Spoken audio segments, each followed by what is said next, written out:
सीधे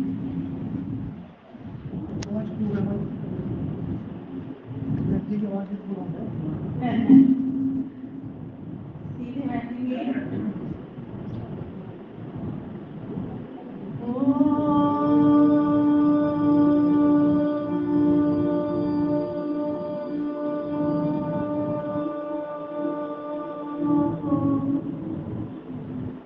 तद्विष्णु परमं पदं सदा पश्यन्ति सूरयः दिवीव चक्षुरादनं दिवीव चक्षुरादनं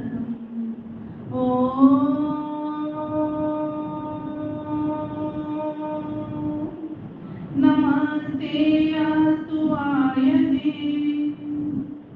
नमोऽस्तु परायते नमस्ते प्राणतिष्ठत आसीनायोतते नमः आसीनायोतते नमः। ओम शांति शांति शांति। मंच पर उपस्थित यज्ञ के सुयोग्य और कुशल विद्वान ब्रह्मा आदरणीय श्री डॉक्टर विष्णुदत्त जी और इस समाज के मेरे सभी चिरपरिचित जैसे कि आदरणीय हमारे प्रधान जी श्री जितेंद्र डावर जी, मंत्री जी श्री ओम प्रकाश छाबड़ा जी, प्रधाना जी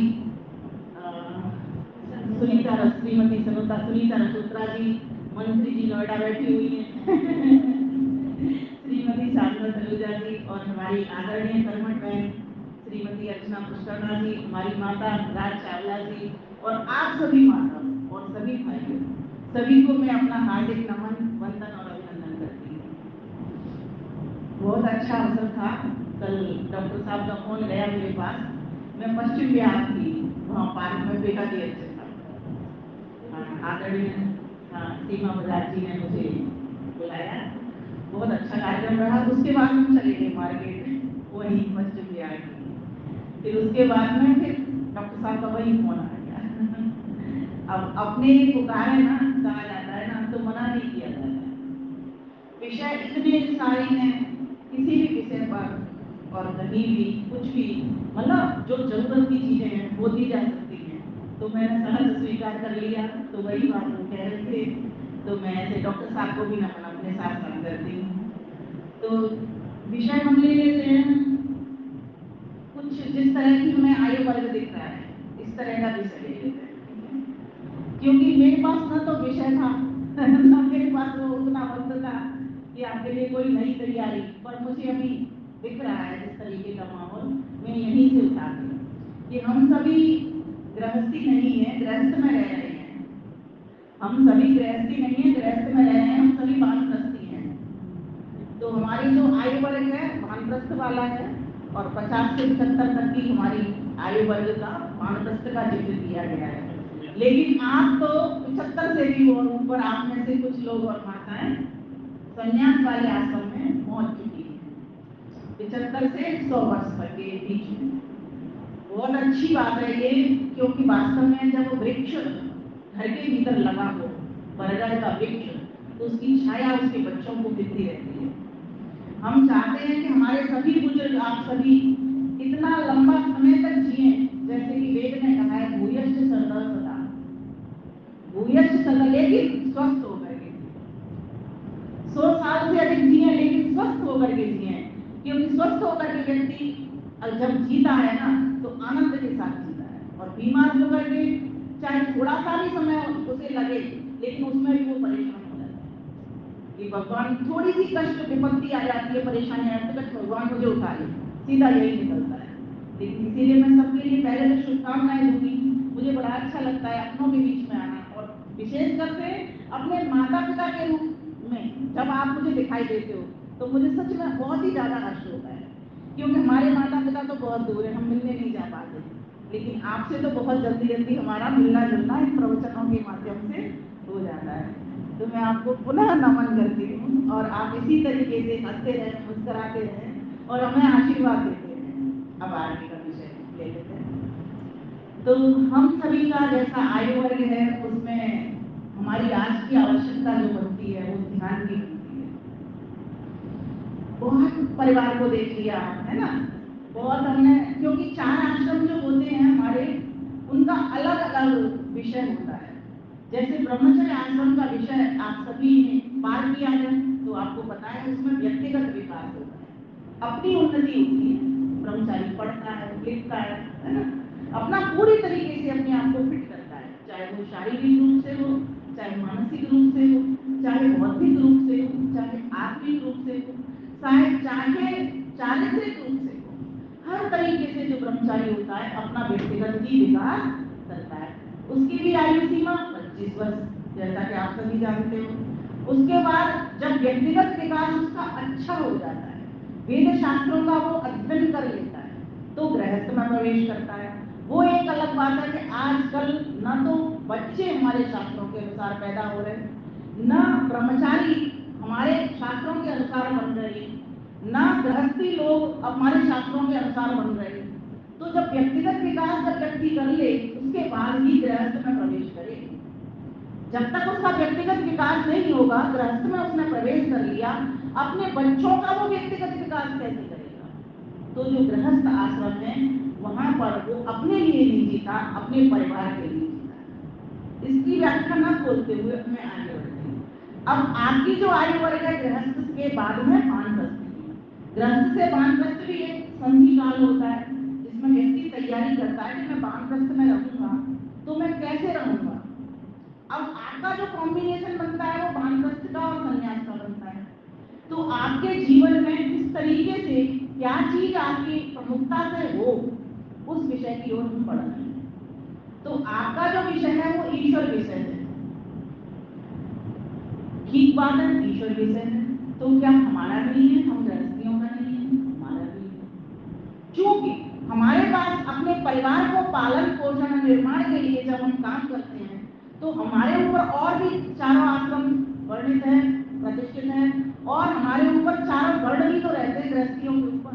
तो वो उतना ध्यान, उतना काम ईश्वर के लिए नहीं निकाल पाता, इतनी देर तक वो नहीं कर पाता। तो हम गृहस्थियों के लिए तो अगर हम 15-15 मिनट भी बैठ जाते हैं, वैसे तो महर्षि ज्ञानानंद सरस्वती ने सभी के लिए 1 घंटा सुबह और 1 घंटा शाम को लिखा हुआ है। लेकिन अगर गृहस्थी लोग अगर 15-15 मिनट भी बैठ जाते हैं तो वो ठीक है, लेकिन जान करके बैठे कि हम जो कर रहे हैं वो कर क्या रहे हैं।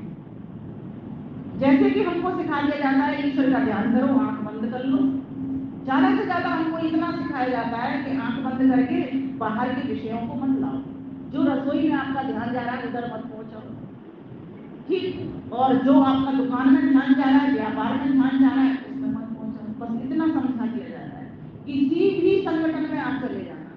लेकिन हमारे शास्त्र आर्य समाज रूपी वाटिका के भीतर हमारे जो शास्त्रों का गुलदस्ता है, वेदानुकूल गुलदस्ता है, और वो हमको बार बार कहता है कि बाहर की वृत्ति तो आप रोक दो, मत देखो रूप को जो कि आंख का विषय है, मत सुनो रस को जो कि जिह्वा का विषय है, मत सुनो शब्द को जो कि कान का विषय है, मत करो कुछ इन हाथों से। जब ध्यान तब की बात बताई जा रही है यहाँ पर, क्योंकि ये हाथ से क्या करते हैं, हम कर्म करते हैं, पैरों से कहीं चल करके जाते हैं। जब आप ध्यान की स्थिति में बैठ गए हो तो ये रूप रस गंध स्पर्श शब्द इन सभी के चक्कर में ना पड़ो। क्यों? क्योंकि उस ईश्वर का कोई रूप नहीं, उस ईश्वर का ऐसा रस नहीं होता जैसा रस हम लोगों से लेते हैं। रस तो होता है लेकिन आनंद वाला रस होता है। उस ईश्वर में ऐसी गंध नहीं होती जो कि पृथ्वी के ऊपर फैली हुई है, जो कि हमको अभी शरीर में आकर के मिलती है। ईश्वर तो जन्म में आता नहीं, क्यों? जन्म में नहीं आता तो उसकी मृत्यु भी नहीं होती, इसलिए उसमें रूप नहीं है। उपनिषद का क्या कहता है? अरसम अरूपम अगंधम अस्पर्शम अशब्दम। उस ईश्वर में रूप नहीं है, रस नहीं है, गंध नहीं है, स्पर्श नहीं है, शब्द नहीं है, तो उसको जाने कैसे? क्योंकि व्यक्ति तो को ईश्वर ने आंखें दी, तो इनसे देख करके जानता है किसी चीज को, ये वस्तु ऐसी है, लंबी है, चौड़ी है, मोटी है, पतली है, ठीली है, काली है, गोरी है ना, या कैसा लिखा हुआ है, अच्छा लिखा है या बुरा लिखा हुआ है, या व्यक्ति अच्छा है या बुरा, इन आंखों से देखता है, या सुन करके जान लेता है, या बोल करके बात करके ज्ञान लेता है किसी से, या कुछ करते हुए देखता है तो ज्ञान लेता है ना। इस प्रकार से 5 ज्ञान इंद्रियों का प्रयोग करता है। लेकिन जिस ईश्वर को हमने कभी देखा नहीं, जिसको कभी जाना नहीं, सुन तो लिया है, शब्द प्रमाण तो हमारे पास है बहुत सारे, अभी मैं आपको दे नहीं सकूंगी। जैसे कि योग दर्शन में महर्षि पतंजलि कहते हैं कि वो ईश्वर कैसा है, तो कहा ये बोलिए मेरे साथ, आपका अध्ययन ये होता रहेगा। क्लेश कर्म विपाक आशयी अपरामृष्टः पुरुष विशेषो ईश्वर। ईश्वर कैसा है, तो कहा गया क्लेश से रहित है, उसमें एक भी कष्ट, एक भी क्लेश नहीं है। कष्ट क्लेश क्या होते हैं, दुख। महर्षि गौतम क्या कहते हैं, भावना लक्षण दुखम। दुख क्या होता है, जिन वस्तुओं से हमको दुख की प्रतीति होती है, उसके लक्षण हमें पता चलते हैं कि यहाँ व्यवधान आ रहा है, बाधाएं मिल रही हैं, रुकावटें हो रही हैं, उनसे हमको दुख मिल जाता है। इसी को महर्षि पतंजलि क्या कहते हैं, दुखानुसयी द्वेष। जहां जहां से आपको दुख मिलेगा वहां वहां से आपको द्वेष होना प्राप्त हो जाएगा, और जहां जहां से आपको सुख मिलेगा, सुखानुसयी राग, वहां वहां से आपको क्या होने लग जाएगा, सुख प्रतीत होने लग जाएगा। अब ये जो दुख और सुख है, ये कहां से मिल रहे हैं, संसार से मिल रहे हैं, ये ईश्वर से नहीं मिल रहे हैं आपको।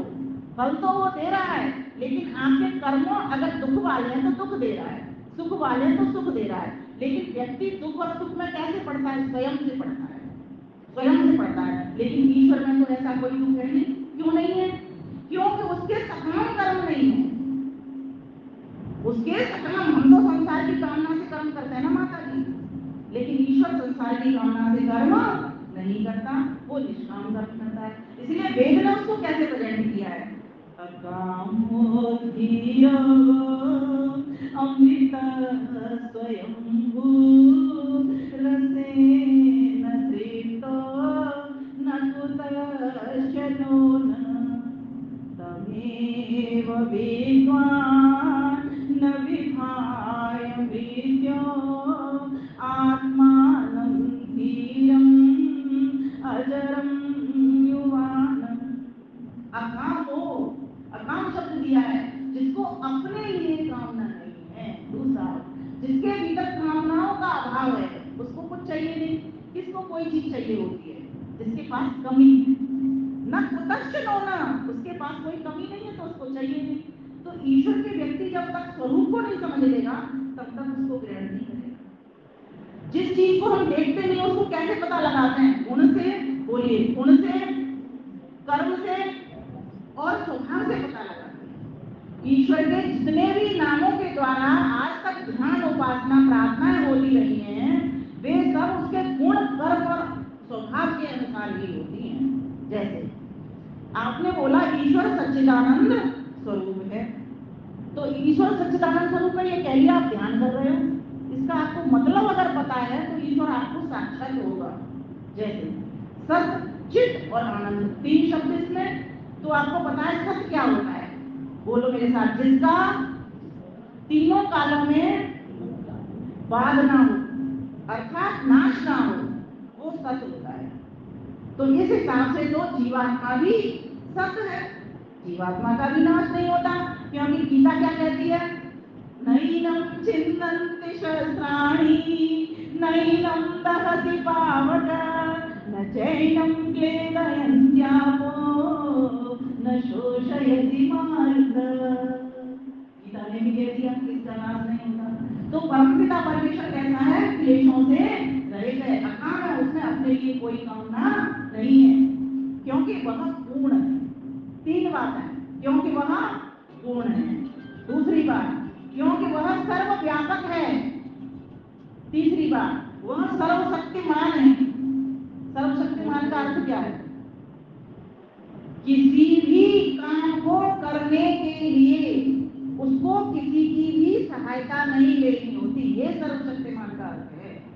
ऐसा नहीं है कि वो कुछ भी कर दे। ईश्वर कुछ भी नहीं कर सकता। क्यों? क्योंकि वह न्यायकारी है। जैसा हम कर्म करते हैं वैसा ही वो फल देता है। अगर मेरी गुणवत्ता किसी भी कर्म को करने की धर्म की है तो मुझे वो फल धर्म का ही देगा। पर मेरा विषय क्या चल रहा है कि ईश्वर को ध्यान करने के लिए ईश्वर के गुण को, कर्म को, स्वभाव को सामने लाइए, क्योंकि वो दिखता नहीं, वो सुनाई नहीं देता। इन इंद्रियों का वो विषय नहीं है, इन इंद्रियों से वो परे है। इसलिए उसका एक नाम बोला जाता है इंद्रियातीत। बोलिए मेरे साथ, इंद्रियातीत। वह ईश्वर इंद्रियातीत है। क्लेश, एक भी क्लेश नहीं है। जीवात्मा के पास सारे क्लेश हैं। और दूसरी बात, दुख, ये दुखों के 5 प्रकार होते हैं। पहला दुख भावना लक्षण दुख, जैसा कि महर्षि गौतम ने कह दिया उसमें न्याय दर्शन के लिए। दूसरा दुख, 2 प्रकार के दुख भी होते हैं। दुख एक होता है, वहां दुख 2 भी होते हैं, एक शारीरिक और एक मानसिक। दुख 3 प्रकार के भी होते हैं, दैहिक, दैविक और भौतिक। एक स्वयं के कारण, एक आप सभी भूतों से या जीव जंतुओं से मिलने वाले, और तीसरे प्राकृतिक, दैवीय देवताओं के द्वारा, जड़ देवों के कारण, जैसे भूकंप आ गया, बाढ़ आ गई, है ना। इस प्रकार की कोई भी आपदा कभी भी आ जाती है, धरती हिल जाती है, कितना नुकसान हो जाता है, ये भी दुख आते हैं। लेकिन 4 प्रकार के दुख और हैं, ये महर्षि पतंजलि ने कह दिए। बोले परिणाम दुख, बोलो परिणाम दुख, ताप दुख, संस्कार दुख, गुण वृत्ति विरोध दुख। परिणाम, ताप, संस्कार, गुण विरोध, गुण वृत्ति विरोधाच्च दुःखै सर्वं विवेकिनः। मतलब 4 प्रकार के दुख इस संसार में मिले हुए रहते हैं। इंसान की ये भूल हो जाती है, इसलिए वो ईश्वर के दर्शन नहीं होते। कि व्यक्ति को संसार की चीजें चाहिए, जैसे परिणाम दुख, भूखों को भोग रहे हैं, भूख रहे हैं, भूख रहे हैं, खाए जा रहे हैं, पिए जा रहे हैं, रूप में, रस में, गंध में, स्पर्श में लगे पड़े हुए हैं। जैसे कहते हैं ना, भोगान भुक्ता वयमेव भुक्ता तपो न तप्तं वयमेव तप्ता कालो न यातो वयमेव याता तृष्णा न जीर्णा वयमेव जीर्णा। भोगों को भोगते रहे, तृप्ति आज तक मिली नहीं, तो जो तृप्ति नहीं मिल रही है और इच्छा बढ़ी चली जा रही है, इसी का नाम परिणाम दुख है। हर सुख में दुख मिले हुए हैं। मैं बार बार एक ही बात कहा करती हूँ, अगर कोई आप नई वस्तु लेते हो सुख मिलता है, जैसे ही वो पुरानी होती है, टूटती है, दुख हो जाता है। बच्चे का जन्म होता है, सुख होता है, और बच्चा वहीं कहीं खराब निकल जाए या कोई और उल्टा सीधा जवाब दे दे तो आपको दुख की होती। क्यों? आप अपेक्षा लगाए हुए बैठे कि मुझे यहाँ से सुख मिलेगा, जबकि सुख वहां से नहीं मिलता। सुख कहाँ से मिलेगा? जिसके पास सुख ही सुख भरा हुआ है, जिसके पास एक भी दुख नहीं है। ताप दुख, कोई आपके घर में सामान है, कोई व्यक्ति मांग करके ले गया, मान लीजिए माता जी आपसे ले गए, उन्होंने वापस नहीं किया, जब तक वो वस्तु नहीं आ जाती तब तक आप ताप में जीते रहते हो। पता नहीं वो देने आई कि नहीं आई, पता नहीं क्या हुआ, कहीं ऐसा ना हो वो रखी नहीं। ये होता है कि नहीं होता? ये संसार से ही तो हो रहा है, ईश्वर से तो नहीं हो रहा। तो ये दुख भी हमें संसार से ही मिल रहा है। ये बात निश्चय करिए कि ईश्वर में एक भी दुख, क्लेश, अभी मैं क्लेश पर ही टिकी हुई हूँ, एक भी दुख नहीं है। दुख सारा संसार है। दूसरा, तीसरा ले लेते हैं, संस्कार आपके चित्त में पड़े हुए रहते हैं। जैसे किसी व्यक्ति ने 1 साल पहले आपको डांटा या फटकारा या कुछ करा, वो हमारे चित्त में खुशबू रूप में रख गए। खुशबू रूप में मतलब जैसे आपके रूमाल में पुष्प है, आपने उस रूमाल को ऐसे मुट्ठी दबा ली, फूलों को छोड़ दिया तो उसमें खुशबू रह गई। ठीक इसी प्रकार से जो भी कर्म करते हैं सुबह उठने से लेकर रात्रि सोने तक, वो सारे के सारे एक संस्कार रूप में कैप्सूल के भीतर जमा होते रहते हैं, हमको पता नहीं चलता। ये चित्त का काम ही है अपने आप में स्टोर रखने का, वो स्टोर कर लेता है। तो उसमें क्या होता है, जब व्यक्ति ने किसी ने हमको डांटा 1 साल पहले, और वह हमारे भीतर से संस्कार पैदा हो गया, अगर वो सामने आ गया, आलम्बन सामने आ गया, तो वो चीज याद आ गई, अब हम फिर दुखी हो जाएंगे उसको देखने के साथ, हमें वो अच्छा नहीं लगेगा। और गुण वृत्ति विरोध क्या होता है? ये सारा संसार 3 गुणों से बना हुआ है, सतोगुण, रजोगुण, तमोगुण। आपने पढ़ा हुआ है, सतोगुण का स्वभाव होता है प्रकाश, और रजोगुण का स्वभाव होता है क्रिया, चंचलता, और तमोगुण का स्वभाव क्या होता है? स्थिति। प्रकाश क्रिया स्थिति तीनम भूतेन्द्रियात्मकम अपर भोग अपवर्ग अर्थम दृश्यम। दृश्यम कहते हैं प्रकृति को। ये प्रकृति का स्वभाव है, प्रकाश में रहना, ज्ञान में रहना, स्थिति में रहना और क्रिया में रहना अर्थात चंचलता में रहना। ये सारा संसार इन तीनों गुणों से बना हुआ है और तीनों गुणों से बने रहने के कारण कभी हमारा सतोगुण बन जाता है, कभी हमारा रजोगुण बढ़ जाता है और कभी हमारा तमोगुण बढ़ जाता है। लेकिन अगर हम रजोगुण और तमोगुण को दबा करके रहेंगे, सतोगुण जीवन जिएंगे, निष्काम कर्म करेंगे, धर्म का ही काम करेंगे, है ना, और उस ईश्वर को ये देख करके सामने रख लेंगे इसमें एक भी क्लेश नहीं है। क्यों? इसमें अपने लिए कामना का अभाव है। मैं भी अगर अपने लिए ही चाहता रहा तो मुझे वो ईश्वर मिलेगा नहीं। ये मान करके रख लेना, कितनी भी मालाएं जप लेना, इसीलिए किसी को ईश्वर नहीं मिल रहा। लोग कहते हैं ना 1 करोड़ जप करो, 1 लाख जप करो, 10 लाख जप बुरे नहीं है, लेकिन जप करने से पहले आपके भीतर ये भावना रहनी चाहिए, मैं यहाँ मनुष्य के चोले में आया हूँ तो सिर्फ अपने लिए कर्म करने के लिए नहीं आया। मैं खिला करके खाऊंगा, पहना करके पहनूंगा, त्याग करूंगा दूसरे के लिए, मेरा जीवन त्याग में। क्योंकि पशु पक्षी कोई हवन नहीं कर सकते, कोई धर्म नहीं कर सकते, कोई निष्काम कर्म नहीं कर सकते।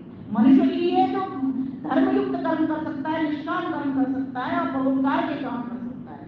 जब हमको ये सुविधा मिली है और इसी गाड़ी में ये सुविधा है तो हम उस ईश्वर को क्यों ना ध्याएं और इस रूप में क्यों ना ध्याएं। आपको साक्षात होगा, बिल्कुल होगा, लेकिन क्रिया में आपको जैसा मैं कह रही हूँ वैसे ढलना ही पड़ेगा। ये असंभव नहीं है लेकिन कठिन अवश्य है। अगर आपने ये संकल्प ले लिया मुझे इस ईश्वर का साक्षात करना है, और हमारा आयु वर्ग तो यही कह रहा है उस ईश्वर को साक्षात करें, क्योंकि अब नहीं किया तो कब करेंगे? इतना समय तो बीत गया, 70 के हो गए, 80 के हो गए, कब करेंगे बताइए? या सारा दिन परिवार में, थोड़े से परिवारों से भी चिंता चलती है, हो रहा है, बच्चे संभालने वाले हैं, आप घर में रहिए, अपना एक कमरा बना लो ना, उसमें ध्यान पूजा करो, जो कर रहे हैं अच्छे ही करेंगे, सोचो हम नहीं होंगे तब भी तो करेंगे। कुछ इस तरह की भावना बनाइए, हर समय बच्चों में टोका टोकी इन आदतों से थोड़ा दूर जाइए। आप वार्ता कीजिए, आपको ईश्वर मिला हुआ है, आप उससे वार्ता कीजिए, बैठिए उसके साथ में, उसके वेदांत ग्रंथों का स्वाध्याय करिए। आजकल तो कितनी अच्छी सुविधा है, जो हमारे कार्यक्रम चल रहे हैं, कितने अच्छे बढ़िया बढ़िया कार्यक्रम चल रहे हैं, उनको जुड़िए, उनसे लाभ लीजिए और उनको अपने जीवन में धरने का प्रयास कीजिए। क्यों? देखिए ईश्वर क्लेश से रहित है। क्यों रहित है? तो साथ में एक शब्द लगा कर्म, क्लेश कर्म विपाका, कहीं कर्म लगा, कर्म का सकाम कर्म नहीं करता, तो वो करता है निष्काम कर्म करता है, उसको अपने लिए चाहिए। लेकिन हम लोगों को तो अपने लिए चाहिए ना, जब तक इस गाड़ी में तब तक तो अपने लिए चाहिए, लेकिन अपने लिए ही नहीं चाहिए, इसमें ही और लगा दो।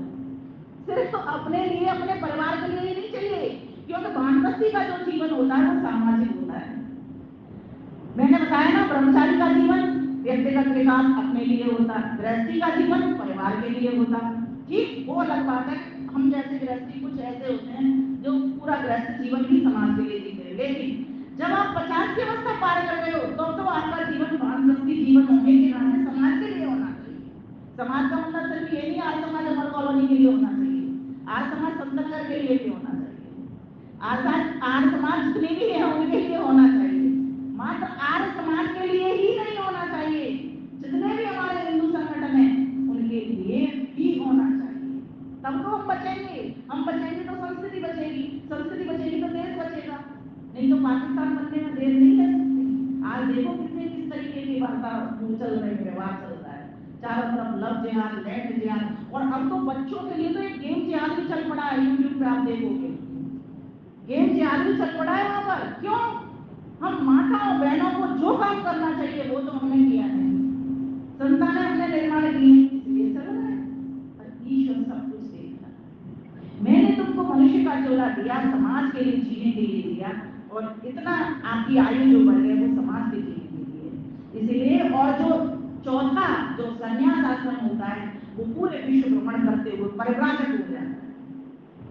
वो ना सिर्फ अपने लिए जीता, ना उसका परिवार तो होता ही नहीं है, ना उसका वानप्रस्थी जीवन रहता। संन्यास आश्रम का मतलब ही होता है उसको अब कुछ नहीं चाहिए, बस जब तक उसका शरीर है गाड़ी में जब तक बैठा है तब तक उसको खाएगा, पिएगा, पहनेगा, उतना ही उतना देगा जितना उसको आवश्यकता है। अगर एक रोटी से पेट, बल्कि कई सन्यासी तो भोजन भी छोड़ देते हैं, जितने से बस निर्वाहन हमारा हो जाए इतने तक को ध्यान रखने का, बाकी सबकी चिंता करेगा, सबका मार्गदर्शन करेगा, सबको ज्ञान देगा कि मनुष्यों उठो ऊपर, तुम्हारा जन्म उस ईश्वर को पाने के लिए, ये गाड़ी मिली ही ईश्वर को पाने के लिए। ये एरोप्लेन है, ये साइकिल नहीं है, ये बस नहीं है, ये कार नहीं है, ये हवाई जहाज है। और इसी हवाई जहाज से ही हम अपने स्वदेश को जा सकते हैं। अभी हम विदेश में बैठे हैं, स्वदेश में जाना है, स्वदेश में जाने के लिए मात्र यही हवाई जहाज है। इसीलिए समय रहते हमें अपनी अवस्था, आयु और अपना वर्ण देखते हुए हमें उस ईश्वर को ध्यान रखना चाहिए। मैं तो सभी को कहा करती हूँ, जो इतनी ऐसी आयु जो हो जाती है ये ब्राह्मण वाली आयु होती है, इसमें खूब ध्यान लो। क्योंकि महर्षि पतंजलि कहते हैं कि जब तक आपको ध्यान नहीं होगा ना तब तक आपका ध्यान नहीं होगा। और कैसे ध्यान करना है तो उन्होंने ध्यान की परिभाषा लिखी है, तत्र प्रत्यय एक तान का ध्यान, एक तान होकर के ध्यान में लग जाओ। कब लगोगे? जब उस ईश्वर को पहचानोगे। उसमें एक भी दुख नहीं है, मुझे लाभ ही लाभ मिल रहे हैं। हम जैसी चीज के पास बैठते हैं वैसे गुण आने प्रारंभ हो जाते हैं। ईश्वर में जब क्लेश नहीं है तो क्लेश क्यों होगा?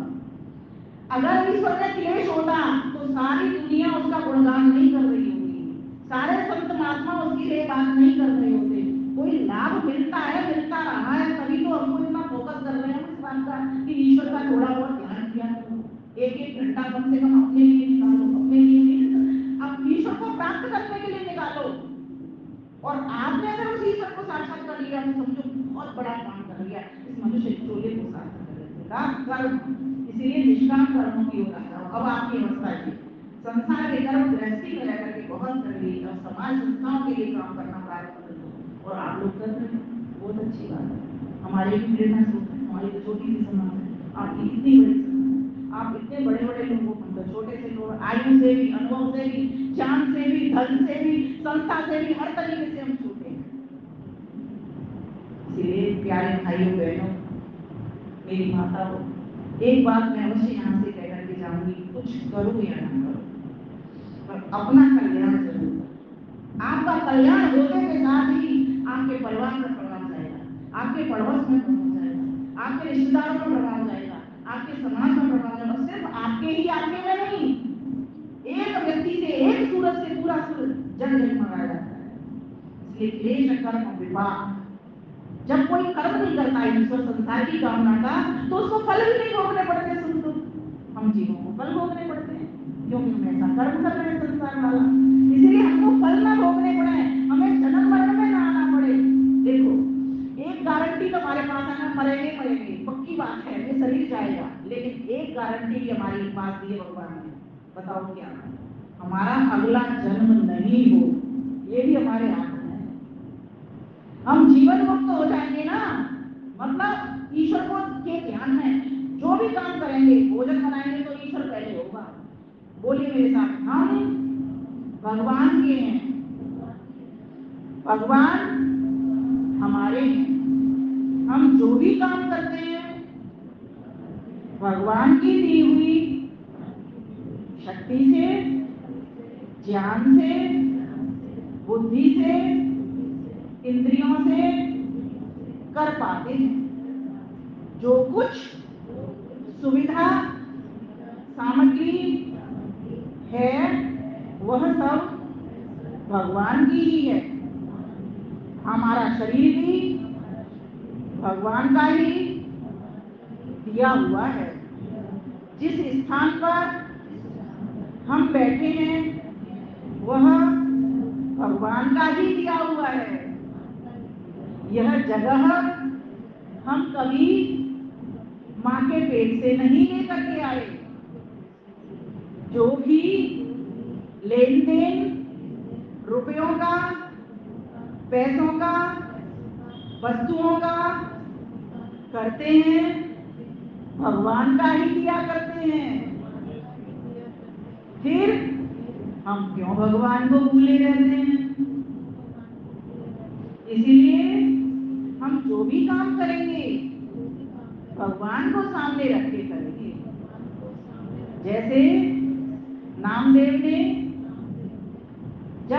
रामदेव जी भोजन करने के लिए बैठे तो एक कुत्ता आ गया और उनकी रोटी को लेकर के खाना। अरे मेरे भगवान जी के पास अनचुपड़ी रोटी चली गई, अनचुपड़ी बिना घी की रोटी चली गई, बिना घी की रोटी चली गई। यहाँ तक वृद्धि आनी चाहिए। और कुछ लोग तो कह देते कुत्ते में भगवान नहीं। सोचो ना, जो वेद पुकार पुकार के कह रहा है कि हर जगह पर भगवान, ईश्वर से बोलो। ईश्वर से हमारी न वस्तुओं से दूरी, न प्राणियों से दूरी, न समय से दूरी, न स्थान से दूरी। फिर दूरी किस बात की है? अज्ञान की दूरी है, अविद्या की दूरी है। जब हमको ये बोध हो जाएगा ईश्वर हमको गुण कर्म स्वभाव के द्वारा साक्षात होता है तो उसके गुणों को हम देखें। कहाँ से मुझे पता चला? मैं श्री पतंजलि ने योग दर्शन, ईश्वर ने वेद की वाणी मुझे दी। वहां जब मैं उसके पास हुई तो मेरे भीतर ज्ञान आ गया। जब आप भी उनके पास हो जाओगे आपके भीतर मुझसे अधिक आएगा, क्योंकि आयु और अनुभव से आप मुझसे बहुत अधिक बड़े हैं। इसलिए ध्यान करें उस ईश्वर का, लेकिन ज्ञान संबंध ध्यान करें। जिन लोगों ने आपको ये कह दिया आंख बंद कर लो शून्य हो जाओ, मत मानना उनकी बात को, मत मानना। शून्य नहीं होना, शून्य होकर के किसका ध्यान करोगे? भाई एक बच्चा हो जाए आपका तो बच्चे को कैसे पहचानते हो? मेरे बच्चे ने सफेद रंग की शर्ट पहनी थी, मेरे बच्चे ने काले रंग के जूते पहने थे, मेरे बच्चे के ऐसा गुण है, मेरे बच्चे का पूरा व्यक्तित्व ऐसा है। माँ एक जानती है, फिर उसके बाद उसको खोजती है। तब कैसे खोजती है? उन्हीं चिन्हों के आधार पर तो खोजती है। लेकिन चूंकि ईश्वर रूप का विषय नहीं, रस का विषय नहीं, गंध का विषय नहीं, स्पर्श का विषय नहीं, तो उसको कैसे खोजना है? जैसे मैं बताया उसमें एक भी क्लेश नहीं है, सुख का भंडार है। जब संसार के सारे दरवाजे बंद हो जाते हैं लेकिन उस ईश्वर का दरवाजा कभी भी बंद नहीं होता। व्यक्ति दुर्घटना का शिकार हो जाता है, कैसे खड़ा कर लेता है? ईश्वर की शक्ति। वही हमारा संरक्षक है, वही हमारा संरक्षक है, वही हमारा पिता है, वही हमारा माता है, वही हमारा भ्राता है, वही हमारा बंधु है, वही हमारा सखा है, वही हमारा मित्र। एक मित्र मित्र के लिए क्या करता है? पापान् निवारयति योजयति हिताय गुह्यान् च गुह्यान् गुणान् प्रकटीकरोति आपद्गतं च न जहाति ददाति काले तन्मित्रलक्षणं दिनं प्रवदन्ति संता। संतन क्या कहते हैं? एक मित्र मित्र की रक्षा कैसे करता है? ईश्वर से बड़ा कोई मित्र हमारा हो नहीं सकता। पापान सभी पापों से छुट्टी करवा देता है, दुखों में पड़ने नहीं देता। कोई माँ होगी भला अपने बालक को दुख में डालेगी? डावर साहब, कोई माँ होगी जो अपने बच्चे को दुख में डालेगी? कोई माँ नहीं डालेगी। जगत जननी माँ हमारे लिए कभी नहीं चाहती कि हम दुखी हों। लेकिन ये जो नादान बालक है, माँ ने मना किया बेटा मत जा, वहां मत खेल, लेकिन बच्चे ने उसकी बात नहीं मानी, इसीलिए वो दुखी हो गया, चोट लगा करके आ गया। बताओ, ऐसी माँ हम बहुत बार बार प्रेरणा करती रही। माँ जब वो चला गया तब भी वो प्रेरणा कर रही थी बच्चे को। बच्चा सोच रहा था मैं, मेरी माँ डांटेगी अगर मैंने माँ की बात नहीं मानी तो मैं नहीं जाऊं, लेकिन फिर उसकी इंद्रियों का नाश हुआ। बच्चा तो बच्चा है, और हम भी वही बच्चे हैं। हम कौन सी बात मान रहे हैं? भगवान की बताइए, कोई मुझे खड़ा होकर बता दो भगवान की एक बात मानते हो। चाहे भले ही हम निराकार ईश्वर का ध्यान कर रहे हैं और चाहे साकार वाले साकार का कर रहे हैं, उनमें से भी कुछ अच्छे मिल जाएंगे, ऐसे एक आध दो लोग जो सही में ईश्वर का ध्यान कर रहे हैं, और यहाँ भी कुछ अच्छे लोग मिल जाएंगे आप जैसे जो ईश्वर का ध्यान कर रहे हैं। कहीं भी कोई व्यक्ति ऐसा अच्छा बुरा हो सकता है, लेकिन जब उसको ये आर्य समाज के भीतर आकर के अपने शास्त्रों का ज्ञान होगा तो शुद्ध ज्ञान, शुद्ध ज्ञान होगा। जब शुद्ध ज्ञान होगा तो परमेश्वर कैसा है? शुद्ध। जीवात्मा कैसा है? शुद्ध। तो शुद्ध से शुद्ध का मिलान होगा, जल से जल का मिलान होगा ना। तो जब व्यक्ति को ये समझ में आ गया वो क्लेशों से रहते हैं, सकाम कर्म वो करता नहीं, तो समानता से गुण मिलेगा ना। मैं भी सकाम कर्म छोड़ूं, मुझे भी कोई कुछ भी कहे, मैं ये सोच करके मस्त हो जाऊं। दुनिया का काम है कुछ ना कुछ सोचना कहना है। आप व्हाट्सएप पे कुछ ही देखते हो ना, एक व्यक्ति गधा के ऊपर बैठ गया तो वो बोलने लगा अरे ये पागल हो गया, गधा के ऊपर बैठा है। कुछ तो लोग कहेंगे लोगों का काम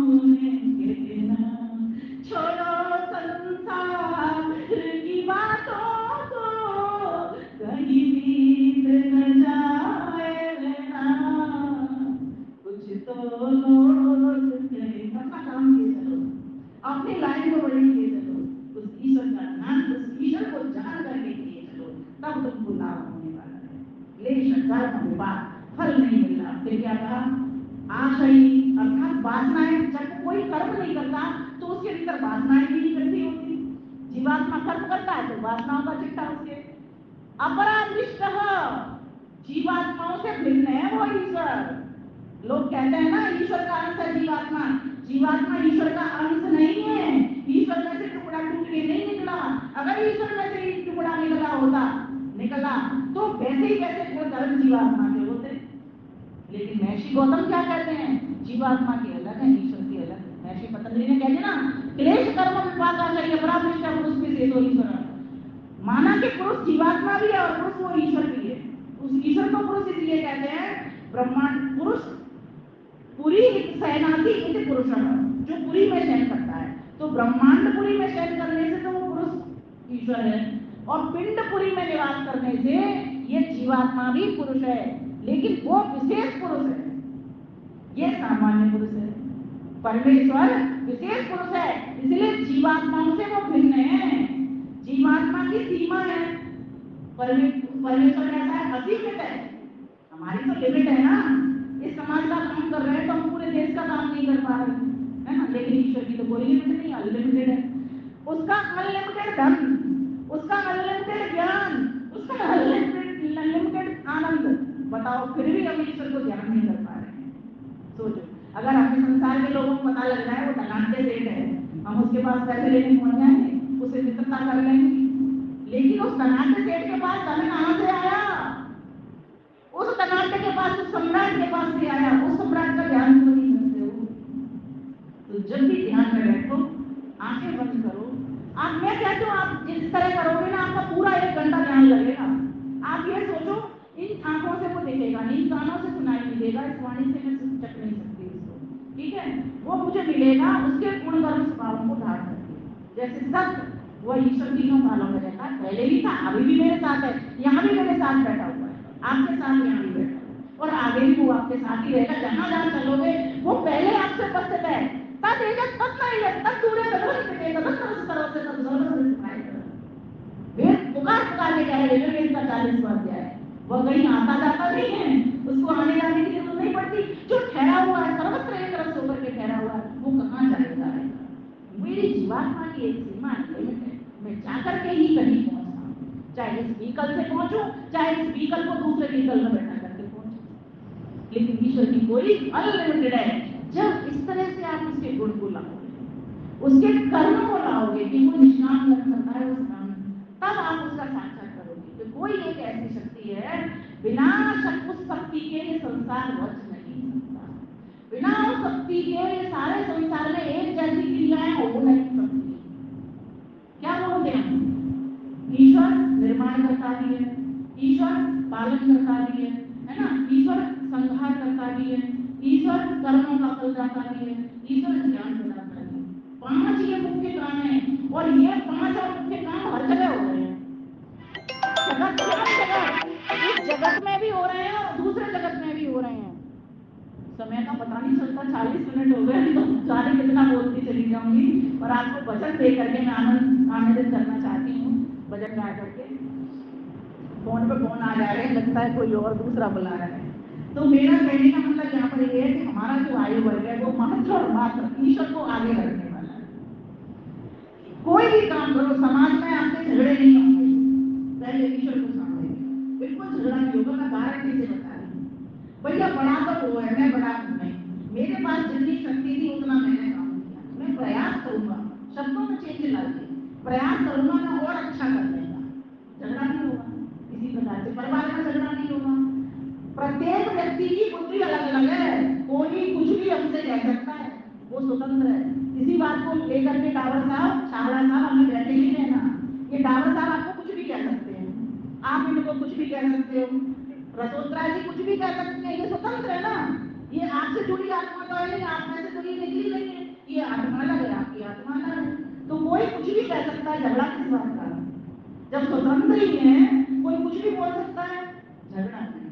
प्यार से हमारा बात का व्यवहार होना चाहिए, और खासकर जब एक चिल्लाए तब तो बिल्कुल चुप्पी, मौन।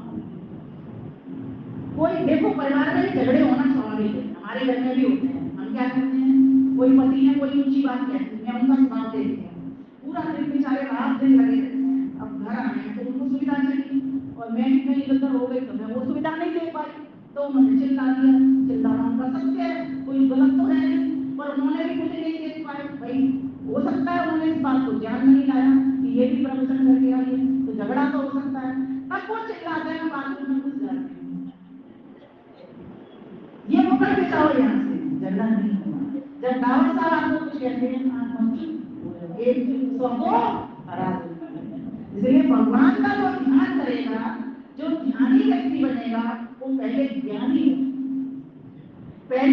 बने, फिर ध्यानी बने, और उसके बाद दानी बने। बहुत मजे की बात है ये। बोलिए, हम ज्ञानी बनेंगे, हम ध्यानी बनेंगे, हम दानी बनेंगे। दिल खोल करके दान करना शुरू कर दीजिए। भगवान आपको मिला हुआ है कि परमेश्वर 24 घंटे दान कर रहा है। बोलो आपको श्वास 24 घंटे चल रही है। बोलिए, आप सुख को 24 घंटे आप ग्रहण करो या ना करो, आपको जल, भोजन, पानी सब कुछ आपको मिल रहा है कि नहीं मिल रहा है? परमेश्वर की ओर से एक भी आपको दुख नहीं मिल रहा। इसलिए उस क्लेश रहित परमात्मा को ही गुण कर्म स्वभाव से देखना प्रारंभ कर दो। चित्त और चेतन, मैं भी चेतन, समानता से समानता मिलेगी। वो निराकार है, मैं भी निराकार। उसके पास पूर्ण ज्ञान में बस थोड़ा ज्ञान है। जब पूर्ण के साथ में थोड़ा ज्ञान वाला मैं जब उसके साथ जुड़ जाऊंगा तो मुझे भी उसकी पूर्णता की प्राप्ति होगी। ये सोच करके आप ध्यान में नित्य 1 घंटा, सुबह 1 घंटा, और जो भी क्रिया व्यवहार कर रहे हो, झाड़ू लगा रहे, काम वाले झाड़ू लगा ले तब भी उन्होंने कलेक्ट करते हैं। जब का मतलब ये नहीं है कि मुंह से आप उच्चारण कर रहे हो, उस ईश्वर को सामने लेके जाए। ईश्वर की कृपा से तो ये क्रिया व्यवहार कर पा रहे हैं, उसी की कृपा से तो ये सब कुछ हो पा रहा है। बस बार बार उसको चिंतन में लाए, जाते आते उठते बैठते सोते हर वक्त उसको नमस्ते करो। मैंने मंत्र बोला था, नमस्ते अस्तु आयते। आते वक्त ईश्वर को, जैसे पहले एक रिवाज थी, बहुएं जब ससुराल जाती थी या मायके आती थी तो सास के पैर छूते जाते थे, आती थी तब भी पैर छूती थी। अब वो क्रम टूटा पड़ा, कहीं दिखाई दे रहा है आपको? मुझे नहीं लगता कहीं होता होगा। आपके घर में बहुत अच्छा, जिन जिन के घर में अगर ये काम चल रहा है, ऐसे परिवार वाले मैं कहते हैं हमेशा खुश रहेंगे। अगर ये वाला चल रहा है जाते वक्त आते वक्त, अब आजकल बहुत कम परिवार में ऐसा आपको देखने को मिलेगा। तो हम उस ईश्वर का ध्यान करें, उसका गुणगान करें।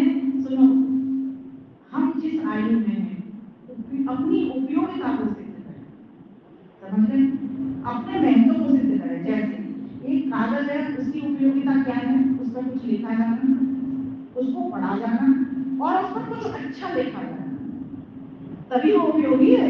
सिर्फ कागज पे लिखाई जाना नहीं है, सिर्फ पढ़ाई जाना नहीं है, अच्छा लिखा जाना, देश हित में, समाज हित में लिखा जाना।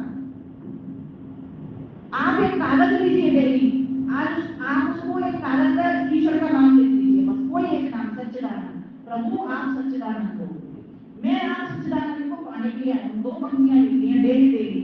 आप अपनी एक नोटबुक बनाइए, आप सभी के लिए कह रही हूँ, नोटबुक बनाइए, उसमें एक पॉइंट लिखिए ईश्वर का। मैं जानता हूँ उसने कितना काम किया है हमारे लिए, हमको कितने दूसरे नियम के भीतर पूरी प्रतिमा उठा करके पकड़ा दी है। जब उस ईश्वर की एक भी प्रतिमा नहीं, कैसे पकड़ाई है? गुणों से, कर्मों से और स्वभाव की प्रतिमा पकड़ाई है। जिस बात को मैं कह रही हूँ वो आप सभी को पहले से पता है, लेकिन आप उसको सिर्फ शाब्दिक उच्चारण करते हो। मैंने उसका चिंतन नहीं करके उसको अर्थ रूप में ले जाती हूँ, व्यवहार रूप में लाने का प्रयास कर रही हूँ।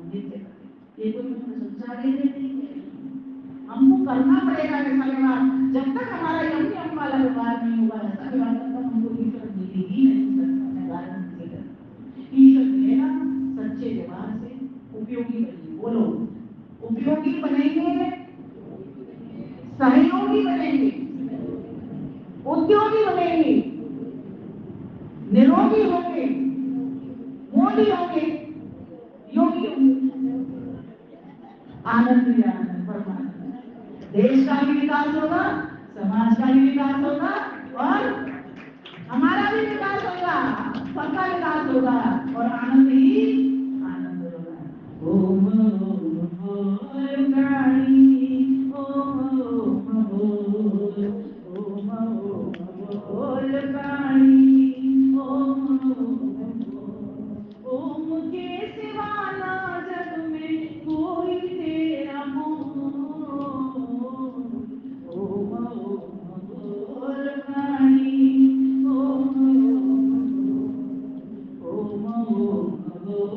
प्राणी ओम ओम से बना ये जग ओम में ही जा रहा ओम से बना ये जग ओम में ही जा रहा ओम में ही रह के सब ओम से ही मार ओम में ही रह के सब ओम से ही मार भूल मत झुला रहा जो हो भूल मत झुला रहा जो छोटे देखे गो ओम ओम बोल प्राणी ओम ओम ओम बोल प्राणी ओम ओम के सिवा ना कोई जग में देखना ओम बोल प्राणी ओम बोल प्राणी ओम